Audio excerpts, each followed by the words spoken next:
想在温哥华买房，你就得知道你适合买在哪里，该买什么样的房子。我会在这集给大家开箱，并且比较跟分析现在在加拿大最新的3种住宅房型，分别是 Flat、Townhome 跟 High-Rise Condo。它们跟住独立屋的生活方式有什么不同？这之间的差别又对想要买房或换房的你有什么影响？看完这集之后，你就会明白加拿大的住宅建设有哪些特点，哪种房型会适合你，哪些房型就可能就先别考虑了。这集我带大家到 Coquitlam， 是大温哥华第1名的退休城市，我自己选的。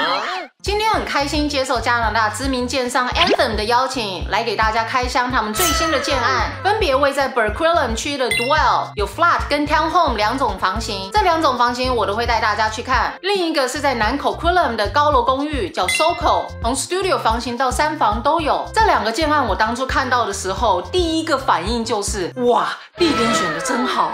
我们都说买房最先要看的就是地理位置，你地点买得好，你的生活品质就会好。像 Dwell 是在 Burquitlam， 我之前的影片有介绍过这个社区，是 Coquitlam 发展最快的社区之一，走路10分钟就能到 SkyTrain， 开车10分钟以内就能到商场、IKEA、电影院、大统华，甚至 West Coast Express 搭车去 Downtown。SoCo 就更不用说了，它附近的生活机能更是一级棒，超市、餐厅都在那 ，SkyTrain 也是走路就能到。你们如果想要了解更多Coquitlam 的社区，可以看我之前的影片。这次影片的重点是想要跟大家介绍 Anthem 这家建商他们推出的一个独特的加速购屋计划，它就是专门帮助大家克服买房的障碍，更快速的拥有梦幻的新家。不管是新移民还是第一次买房，每一个想要买房的人都可以利用这个优惠计划。这个计划的好处在于，他们提供给买家的优惠会直接从房价扣除，而不是像传统的做法那样是在交易完成之后才把折扣的钱退还给你。比如说要买90万的房，假设建商给你的折扣是5万块，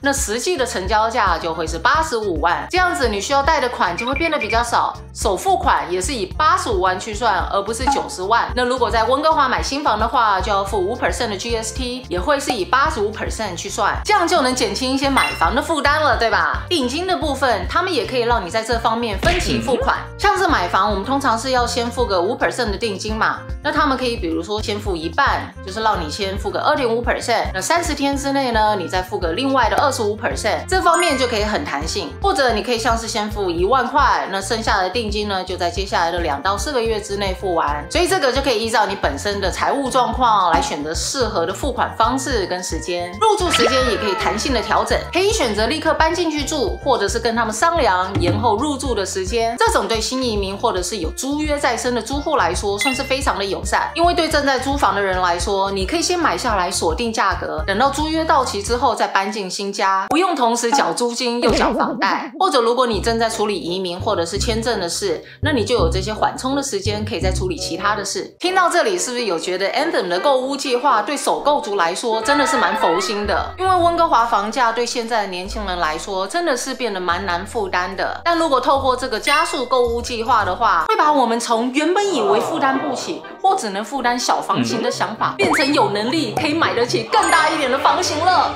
因为如果一开始你就能买下未来的生活所需的足够空间，你就能够减少搬家的频率，住的可以比较久，生活稳定度高，你的生活品质就会好。不管是 Dwell 的联排屋还是 SoCo 的高楼公寓，都有提供1房到3房的单位。无论你想换大一点还是小一点的房子，都可以依照自己的需求去选择。但是要怎么选择，我们就要来好好的了解加拿大现在的住宅建设有哪些特点，然后从我们开箱的几间房子里面来好好的分析需要注意的点，就能理解到哪一种家能够让你拥有梦幻的生活品质。现在就开箱去！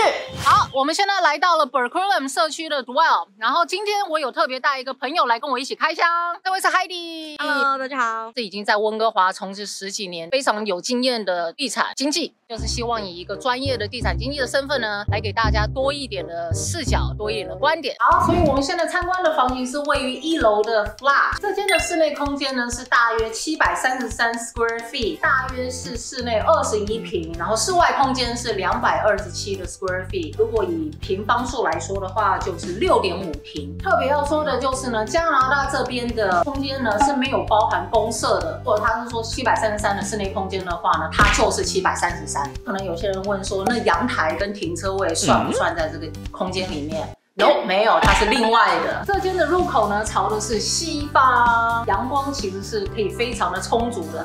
flat 呢，通常是指地面的单位，就通常是在1层。出口出去之后呢，就是直接到他私人的庭院，所以就可以直接的走出去。这样的话，这边就是玄关。要摆鞋子的话，你要嘛这边其实是可以摆鞋柜的，或者是它这边可以像挂你的衣服啊，跟鞋子都可以摆在这边，这样算是一个小的储物柜。可能清洁用具，比如说扫把、拖把都可以把它藏起来。然后这边他们的主要客厅，它这个户型算是很方正，没有什么拐弯抹角，所以它的空间利用算是蛮充分的。然后这边就是吃饭的地方，这里是餐桌。有些朋友可能会觉得，就为什么餐桌上面好像没有灯？但它其实这上面是已经有一个内建，之后可以让你装吊灯的地方，或者是其实你可以摆地上直立式的灯，那也都可以。那我们来看厨房这边，这个是瓦斯的，所以它是有明火的。这下面呢就有烤箱，已经内附了烤箱。我还蛮喜欢的是它中岛这个，它这个洗手台就是在中岛这边。边洗碗的时候，你就可以边看电视，或者边看你的家人他们在那边自己做他们自己的事。那这边看不出来，这个其实是洗碗机。然后这里面看一下，它已经帮你内建了装垃圾的，可以装厨余啊，或者是装回收的一些冰箱。双层门的冰箱，空间够你放。这是送的吗？因为它是新的没用过嘛，所以它会要 make sure 说没有撞到，所以那些都可以拿掉。哦，真不愧是 realtor， 都懂这些细节，这应该很正常好不好？这边都可以放你这些很多的锅碗瓢盆，自动收回去的。它这边都没有 handle， 所以它让整体就干净许多，而且清理也好清理。亚洲的话呢，基本的厨房设备呢，他们都是要额外加的，可是这边的话都已经是全包了，而且这个是现屋嘛，你看到什么就是买什么，这就是你要的 unit，买现屋一个很好的优势。那另外像这个 backsplash， 虽然说它不是一片式的，比一些传统旧式的好，因为有些传统旧式的话，它可能是小格小格的，大片的比较好清理。通常这里油烟其实不是很大的，对，所以像这种抽油烟机呢，可能跟亚洲的是比较不一样的。他们为什么使用这个呢？因为这可以省空间。你看像这样子不用的时候，就可以把它收进去。那有些人比较高的话，你可能就会撞到头。哇，这个我还是第一次见到。毕竟我们亚洲有些时候炒啊什么火会很大嘛，不想让它的臭味串的话，我们就直接换掉。对，但是一般的使用是绝对足够的。对对对，这边当然也有很多的更多的储物空间都可以利用。这里书房，我们这边是叫做 den， 像这边的 flat 呢，通常是指一间房间。dwell 这边的话呢，它是有分2种，一种的话呢，它有包含了这个 den， 所以变成是一房一 den， 你就多出一个空间可以利用。另外一种的话呢，就是没有包括 den， 但是呢，它是有可以让你直通停车场的房型的设计。它这2种的优势呢，都有不同，那我们等一下再回来聊。然后这边它内建的这个洗衣房，那接下来这里就看到了我们的厕所，他们的卫浴一般就是 4 piece 4 bath， 干湿分离。你看它的防水的话是整个做 all the way to the top， 那有些人的话可能只做一半，然后上面就是 dry wall， 这个的话对防水是会比较好一点。里面还有更多的这种空间，下面也有柜子可以利用，这里也是有可以让你放一些卫浴用品的地方。接着它 walk-in closet， 空间算蛮大的，以一个1人居室来说，你要摆你的包，你要摆你的鞋子，都是 OK 的。门是可以 sliding door 的。这样的话其实很省空间，因为有些的话如果是打开来的话，就会占掉一些空间。然后像这个也是一样，对 ，sliding door， 对，这里是从我们房间看出去，然后经过了这个 walk-in closet， 就是到我们它的睡房。其实它这个睡房啊，从客厅也是可以来的。然后看看这个房间，采光多好，就是一大片玻璃墙。它这是有窗帘的，只不过是内凯式的，直接这样下来。现在开始做这样子的设计，是因为之前传统式的不是有限自己拉吗？有发生小孩子被勒死的事件。这边很常见的这种暖气板，其实每个空间它都有自己可以调节的暖气。你看这边也有啊，对啊，厕所也有啊，所以它这边暖气是分开的。对，这那跟一般的公寓住宅有什么不同？一般的公寓的话，看是哪一个楼层，接触到外面的可能就是阳台，但是 flat 的话，通常它可以直接走到地面上，你一出去就是你私人的阳台。还讲到重点了，这间的价钱是699900，那它每个月的管理费是以房子的面积来计算的，是每平方英尺是37 cent，所以像这一间 flat 它是733的平方方英尺，管理费它1个月就大概会是271块左右，包水跟瓦斯、热水、庭院的维护啊、公社的维护等等的。这边每一个住户基本上都一定会有包1个车位，如果你想要再多1个车位的话，要再加价35000块钱。刚刚有提到 Dwell 它这边 Flood 的房型有分2种，一种是有包括 dam， 一种的话就是可以让你直通停车场。这一间的话就是多1个 dam， 所以如果你要去停车场的话，就是要走外面的中庭过去。但如果你是选包含直通停车场的话，你就是不需要走到外面。每一个车位呢，也是能让你选择要不要装充电座。开电动车的话就可以考虑。停车场有分访客跟住户的车位，也都有栅栏隔开，所以也会多1层的安全。刚刚讲到它这间呢是699900起，但是如果你现在套用它 Anthem 现在有的住房优惠的话，现在是可以让你减免27996块。所以照 Anthem 他们这个优惠计划的话，是可以直接从原价扣除，扣除之后呢就是671004块钱，可以省税。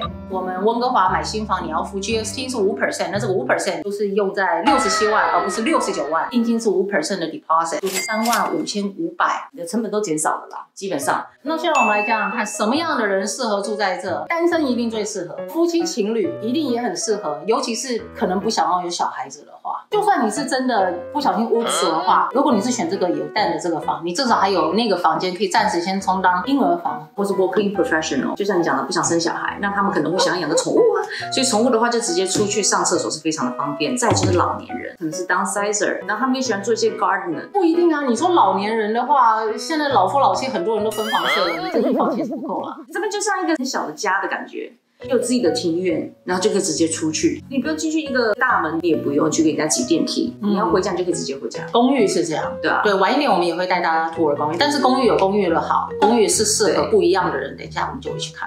好，接下来我们参观的这个 unit 呢，也是同样是在 Dwell 的一个户型，叫做 townhome， 中文就叫做联排屋，是半独立式的房屋，通常有2到3个楼层，而且有独立的屋顶，但单位跟单位是连在一起的，中间就用一道厚墙隔开，然后一排一排的，所以叫联排屋。那我们现在看的是有3层楼加半个地下空间，是3房加1书房，等于4个房间加上2.5个卫浴。室内空间是1602平方英尺，坪数的话就是46平。室内空间有大约339到354的平方英尺，算成坪数的话就是10平。一样，它这个面积也是没有包含公设的。进来这边就是玄关的空间，现在一看到玄关就是比较大了，比刚刚那个 flat 还大。用餐的地方。旁边就是大大的玻璃窗，采光一样也是很好。入口这边是朝西，所以它这边一定都是有很充足的阳光。接下来就来到了这个，也是开放式的厨房空间。它这个是 L 型的厨房的设计，空间大大的但是同样的，这边还是有 breakfast。appliance 就是跟我们刚刚看到的是一样的，有包含微波炉、烤箱、明火式的瓦斯炉，洗碗巾也是有包含。它每一户好像都有帮你内建了这个可以装垃圾的地方。我特别喜欢它这种就是比较开放的这种架柜啊，摆放自己喜欢的东西，我觉得会比较更个性化一点。它这个也是附赠的，你看它这个储物柜有多大，收纳的地方是非常多的。厨房的空间还可以跳舞，你看是不是很大的空间？我自己是很喜欢它的那个一体式啊，开放式厨房，因为前面跟后面的窗户都很大，整个空间很明亮啊，这些都是包在里面的。我觉得它是可以送的。可以啊，当然是可以喝的。好，我们现在来到了他们的主要的客厅。我觉得在讲客厅之前，它这个通风，风吹进来好凉快，就直接走到他们的隐秘的后院。它这边是面东的，已经做了瓦斯，摆 gas hookup 的 barbecue。然后这边有插电，所以你可以插电，那这些都很 basic。因为你的管理费是有包括园艺的，所以这些园艺都会有人固定定期的来整理。所以大家不要以为这边是随便可以让一般的住户进来，没有，这边是给管理员他们管理花园这些维修人员专门进的，所以一般的人是不可以直接从这边进。同样的，你也不能随随便便跑到别人家，除非刚好是你的姑姑、婶婶啊住旁边吗？那就另当别论。变相的地方。想象，因为这里是3房1厅嘛，一家人呢就可以坐在这边看电视、聊聊天。他们有3层楼，我们先到第2楼去。从第2楼开始呢，你就可以看到这是地毯，代表我们要进入到起居的空间了。哇，起居这个词用得好。地毯算是短毛的，很好打理的那种，不是长毛的。OK， 这里是他们其中一间卧房，光线也是很明亮的。看到他们这个 townhouse complex 的一个中庭啊，它不是在街上，所以很好。这边也可以摆放一些你的衣柜。可是我自己的话，应该会定架子，也都可以自己去想一下怎么设计。衣柜一样是滑行的门，如果一家4口的话，小孩子就住在这个房间。好，接下来这边就是厕所，厕所的空间也是很大，完全的 4-piece full bath。它这个洗衣间也比刚刚的 flat 当然大一点，毕竟是 3 bed plus stand 嘛，也有很多的储藏的空间。接下来又来到了另外一间房间，哇，它这个房间 stage 的非常的可爱，想象一下这家有一个小小的小孩小 baby。接下来我们就去看这间房的主卧房，在第3层楼。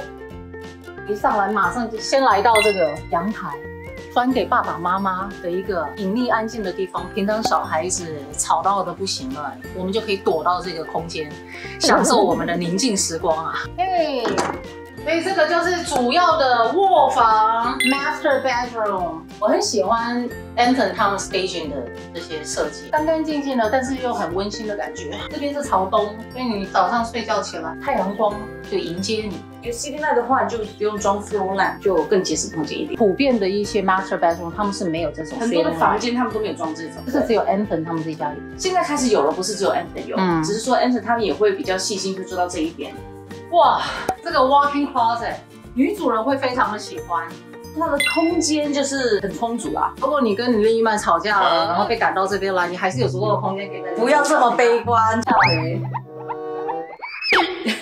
OK， 现在呢就来到了他们的主卫浴，大家可以看到这个每个人都喜欢的这个 dual vanity， 就是有2个洗手台，不用吵架，同时使用，好不好？淋浴间爽啊！这边也是一个厕所的一些储物柜。那之前有提到他们这个是3层楼加半个地下室，我们现在就是去了最后那个地下室，来看看它的下面长怎么样。这边好像没有冷气。Sales 有跟我讲过说，这边的每一层户都有内建冷气的那个线都已经通好了，只要找人家把那个冷气装上去就可以用了。这样。对，现在就来到了他们的地下室。像这个呢是可以给你当健身房、游戏室、视听室、工作室啊、储藏室都可以随心所欲让你用。旁边这边就有他们半个浴室，我们来看一下基本的浴室，然后基本的一个洗手台，就简单的，不是让你洗澡的地方。然后这个也是可以挂衣服，为什么呢？因为旁边这个就可以直接通到他们的停车场。那我们现在就去看看直通停车场的样子。这个门后面就是停车场，那这旁边又是一个储藏空间，储藏大型的东西。有没有？就直接走到你的停车位这边，所以是很方便的。像这个 townhome， 它就是有这种独立屋的优点，它有楼上跟楼下的邻居，然后有自己的前院跟后院。不一样的就是独立屋的话，你可能要自己去维护你的屋顶，院子的清理也都是要你去维护的。但是 townhome 呢，你就不需要这样子顾，草呢已经有人帮你除，屋顶的 gutter 也都基本上都是包含在管理费里面的。如果有住独立屋的话，就会知道你在房子的管理上面是要花很多的心力、精力跟金钱的。独立屋的房子是比较大的，你光吸个地，你就要吸个老半天，那真的很心累，感觉好像永远都吸不完的样子。重点是叫人，你还要用吼，做好饭，还要楼上喂吃饭啊！你夏天要除草，冬天你还要铲雪。如果你不除草的话，你的邻居还会跟你抗议。冬天你不铲雪的话，路人如果经过你们家滑倒了、摔到了、伤到了，你还会被告。之前呢，刚好有机会参观他们另外的一个3房的，跟我们现在这个 3 bed plus stand 不一样的是，他们是盖在 flat 上面的，出入口都有隔开，3房的人是不会跟楼下都会碰到的。对喜欢隐私的 I 人是非常好的。那现在又来讲到这间的价钱，这间3房加 den 加 2.5 的卫浴的价钱139.990块，管理费的话是592块左右一个月。这个停车位的话，就像刚刚讲的，每一户都一定会有1个以上。那像这个 3 bed plus den， 它就已经包含了2个车位给你了。我们把 Anton 它这个买房优惠算进去的话，折扣55996块。块，把原价扣掉的话，就是134万3904块，5% 的定金算下去的话，就是67195块2毛，大家参考一下。当然了，这个定金想要怎么样缴，想要什么时候缴，跟什么时候入住，这些都是有弹性的，所以都是可以跟 Anthem 再去谈的。现在来讨论什么样的人适合住这边。我是觉得像我自己就很喜欢这种 town home， 因为我觉得不管是你自己私人的隐私也好，小孩子如果在这边吵吵闹闹，就是跑跑跳跳的话，你不用担心会影响到楼上或楼下的邻居，外面什么都不需要你来维护，你只需要管理你自己里面的空间就好。town house 就是可大可小嘛，如果有些人想要downsize，或是有些人想要 upgrade 的话，这是一个很好的一个中途的选择。比如说你现在是住 condo， 你想要换大，那你就可以先以来这个做个暂时的一个选择。有些人呢，他们可能是独立屋住得很久了，但是他们人口可能没那么多，可能小孩子搬出去了，那他们又不想要住 condo， 因为 condo 的话，你是上下左右都有人嘛，要坐电梯。town house 的话，你可能就不用坐电梯，你可以直接从外面就直接进来，有自己的出入口。像这个的话，就是有2个出入口嘛。退休的长辈其实也不错。现在那种老夫老妻啊，有很多的时候他们都是分房住，需要至少2个房间以上。然后为什么要有3房这种呢？比如说小孩子包给长辈家，就多了一个房间可以让小孩。这样。对对对，因为空间又比传统的独立屋小，所以在打扫的方面来讲，就是不需要花太多的心血在上面。什么样的人其实可以不用考虑这样的房型？年轻夫妻或是刚出社会的，其实可以不用考虑到要买这么大的房子，这种就是给家庭的。很多学生或是情侣会买啊，买这么多房吗？对啊，为什么要买？因为他们有钱啊。独居人当然也都不适合。如果你是工作的话，那个 flat 的可能就比较适合。除非他是打算在这边常住，也有可能，那就太久了。那我们刚刚好像没有讨论到 flat 什么人不适合。obvious 啊，你不可能4、5个人还住进去弄一个小的东西吧？对 ，flat 也是有啦。flat 刻苦的人就是会这么住，因为他不介意嘛。如果你人数众多的话，你还是一开始就先买 town home， 不管是3房或者是像这种3房1个 den 的这种，可能一开始就会是比较好的选择。老人家的话，如果是1、2个人，然后感情很好，是可以睡在一起的话，为什么你一定要坚持分房这件事情啊？因为现在越来越多人就是分房啊，这是很正常的嘞。分房你反而感情变好。OK， 那我们现在就去看这边的公厕，这里是他们的儿童游乐区。这基本的一些游乐设施，我很喜欢它这地上铺的这个软垫啊，可以缓冲，有没有？就是比起木屑来讲是比较好一点的。在它的对面就是他们这1层的公社的这种社区建筑，那里面有包括完整的客厅，还有厨房。后面一点呢，也是有可以烤肉的地方，是一个很适合 party 的一个区域。OK， 下一秒我们又来到了另外一个也是 Anthem 的建案，是在南 Coquitlam 的 SoCo。它是一个大型的复合式建案，包含了住宅、还有商用和办公空间。这边的房型就是叫 Condo， 是管理型的公寓，里面每个单位都不同。那等一下呢，我们就会带你去看一下其中的一间。这边真的是你一走出来就有2间韩国超市给你逛，一堆的韩国餐厅给你吃。那你如果看腻韩国的东西也没关系，跟Dwell一样，开车没有多久就可以到大统华电影院，还有 IKEA。走一小段路呢，就可以到商场和 SkyTrain。这里可以说是 Coquitlam 的黄金地段之一。买房子就是在买地段的。我们现在在26层的 Studio， 所以呢，我们现在就进去看，在 Condo 的管理型公寓里面的房型大概是长什么样。一进来，这里是一个小小的玄关，它的厕所就是挺中规中矩的啦，该有都有嘛。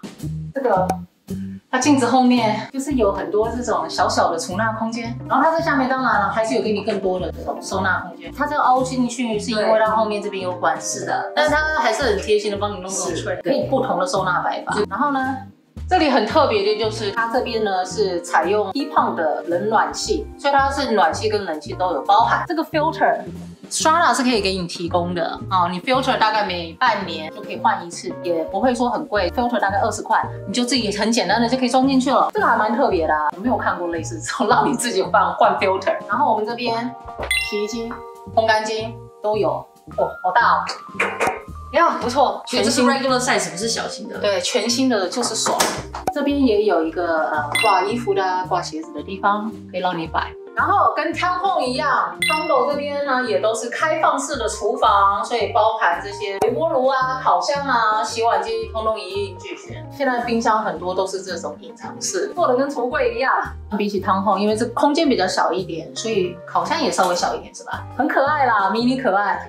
你知道我刚刚进来的第一眼，我就觉得哇，这里好小，好可爱，好舒服的感觉。麻雀虽小，五脏俱全。这个是 studio 的房型，空间不能说很大，可是呢，他们 staging 的这种摆设会让我觉得就是住起来好舒服，很温馨的感觉。这边就是你放衣服的地方，其实就睡房、客厅连在一起。这里也是 sliding door。平常就不用，就这样把它关起来。这边也有摆一个小小的桌子，可以让你吃饭嘛。2个人住在这边也是 OK 的。如果只是1个人的话，其实也可以不用这个小餐桌啦，在电脑面前吃或在电视面前吃，可能就够了吧。或者你就可以把书桌这个地方当成你可以吃饭的一个空间嘛。不管户型的大小，他们的厨房设备都一定会包，就不用担心说啊，我买的 studio 比较小，那会不会就是没有洗碗机，或者是没有烘衣机之类的。现在我们来看它户外的空间。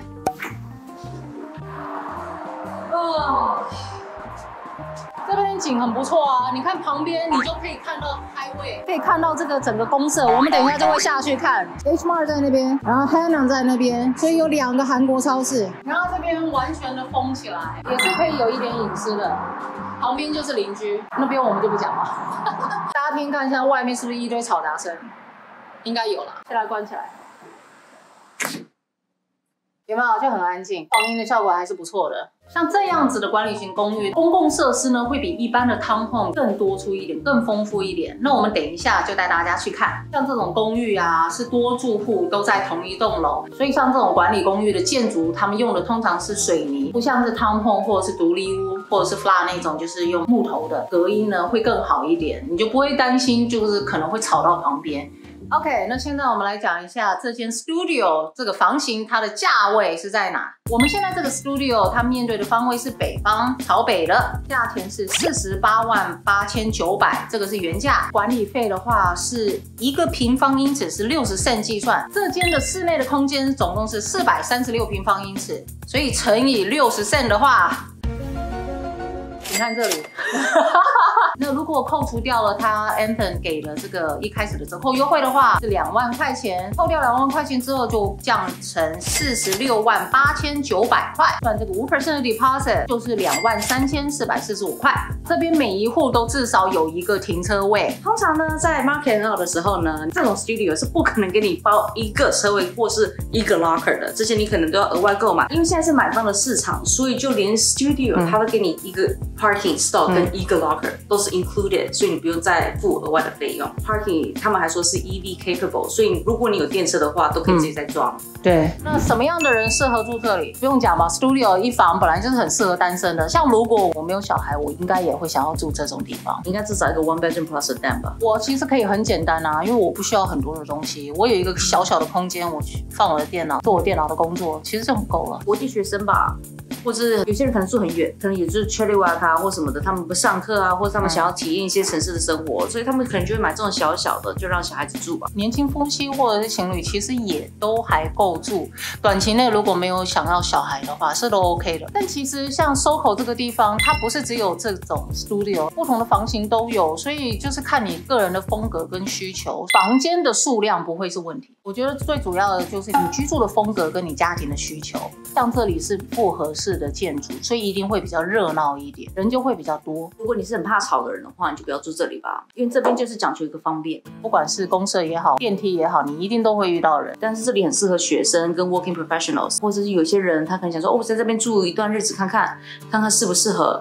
喜不喜欢这个地方，然后再看有没有因为工作、因为家庭的变化，然后再转到别的一个地方。Eventually， 我觉得大家都想要去安静的地方，但是在年轻的时候，或者是有这种体力精力的时候，大家都喜欢比较尝试这种热闹的生活、比较有活力的地方。这个依人，像这里的话，你楼下走路到超市买菜都很方便，地点很便利。然后餐厅的话，其实附近都有。North Road， 韩国餐厅最 popular 的一条街耶。所以结论就是，喜欢都市热闹生活的人就会很适合。如果你是家庭的话，这边其实也是 OK 的，因为它这里也是有3房的。OK， 现在来看看这边的公社，不管你是要开趴，或者是运动、健身，甚至是工作会议，SoCo 这边的公社都能够满足你。那他们分别在不同的楼层，我们现在来到的是3层，来看看这边有什么。这里有一个视听室、一个工作室、一个 lounge 跟一个室内体育馆，整个室内占地4300平方英尺，就是122平左右。这里就是可以让你唱歌、玩音乐，如果你有 band 的话，就可以在这边练习。墙壁完全是隔音膜，进来整个音效就差很多了。对，完全没有任何的回音，超安静，声音就这边顺，对，顺。再来是工作房。如果像你喜欢建筑、建造东西的话，这边有很大的空间可以让你利用。篮球场，然后这里面也是可以打那个 badminton， 我们就别进去场了。现在来到6楼，室内的占地5200平方英尺，包括一个共享工作空间、一个瑜伽室、一个健身房、一个游戏室、一个厨房加客厅、一个会议室。然后这外面呢还有阳台跟烤 barbecue 的一个区域，超级大的。户外空间也很大，占地34000平方英尺左右，有健身跑道、小孩的游乐区，还可以玩羽毛球场和桌球。它这里是 fire pit。如果天气冷的话，大家应该就会在这边生起炉火，拥有很丰富的社区感。这真的草管理的不错。想要运动健身，在户外这边你也都可以这样绕着一圈这样走。基本上在这里生活所需都可以直接在这栋楼完成吧。你要遛小孩、遛狗都很方便。你需要运动，这边可以；你需要 party， 这边也有厨房，也有烤肉架。健身房的费用你也可以省了，包含在管理费了。对啊，然后你要读书，不想要在自己的房间，或是房间太小的话，你就可以出来这边有个共享的工作室嘛。刚好看到，你买菜都不用省了，叫 Uber 就可以，这样你就完全不用出门，足不出门。我觉得这栋楼的好处就是这样，这一栋楼就很适合让你宅到一个新境界，把公设用好用满。OK， 我们开箱完3种房型了，现在就来总结一下哪些人适合买哪种房型。首先是第一个开箱的 flat， 因为是一房的，所以单身族或者是年轻的情侣和夫妻就很适合。如果选择是加一个 den 的房型，可以多一个书房，很适合在家工作的人。如果不选择 den， 而是选择直接通往停车场的房型，就是适合每天需要开车工作，半夜下班才会回到家的人，多一个方便和安全性。再来是膝盖不好，不喜欢走楼梯的人，所以如果老人家生活是想要简简单单，不需要太大的空间，前面出来就是院子，有花有草，有养狗的话，在这个院子跑一跑也很 OK， 所以这里过退休生活也是很惬意的。特别提一下 Dwell 在无障碍空间这方面也做得很好，他们有4户的房型是特别给轮椅人士设计的，门口不是台阶，而是一个小坡，方便轮椅的人士进出。墙壁上的按钮也都放在比较矮一点的位置，非常的贴心。社区走廊连到街道的一段路也有适合轮椅的坡度设计，对行动能力不便的人来说是个蛮理想的居住的地方。再来也是在 Dwell 的3房加1书房的联排屋，非常的适合小家庭，一般2大2小或3小。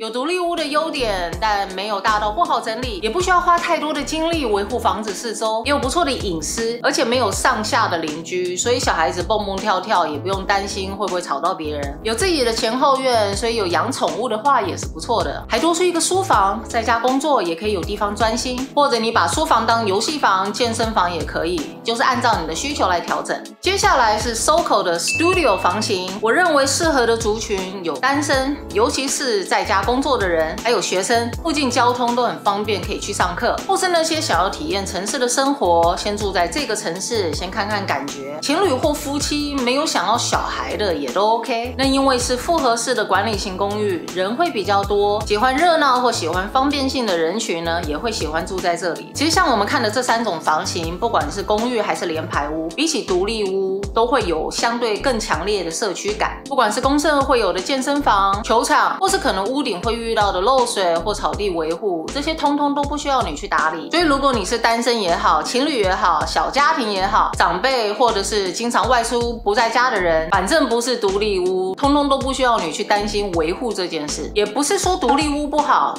因为以我自己本身的经验，就是独立屋的隐私跟安静是不容置疑，里里外外想要怎么装潢改造就怎么装潢改造，也不会有管理员告诉你不能做这不能做那，拥有绝对的自由度。就看你愿不愿意挪出一部分的精力跟时间花在维护这上面，然后就看你口袋够不够深了。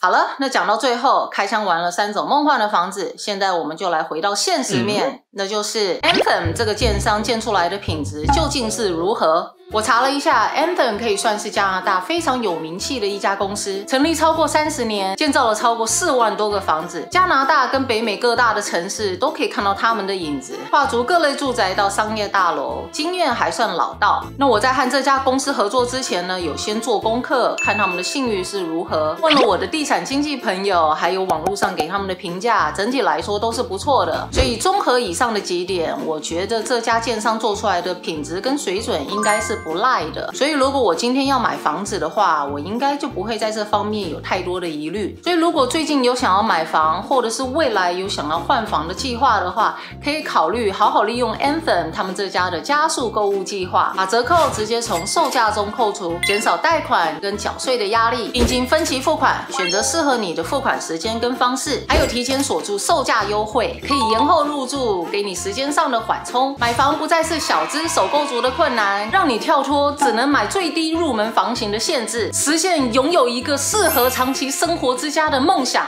这里想问大家，看到这里，你们满意现在住的房子吗？最希望住在哪一种房型呢？可以在底下留言跟大家分享。希望这集有让大家认识到加拿大这边各类的房型跟他们不同的功用，给想要买房的人做参考。那也祝福大家能够顺顺利利的买到一个梦幻新家。我们下期见，拜拜。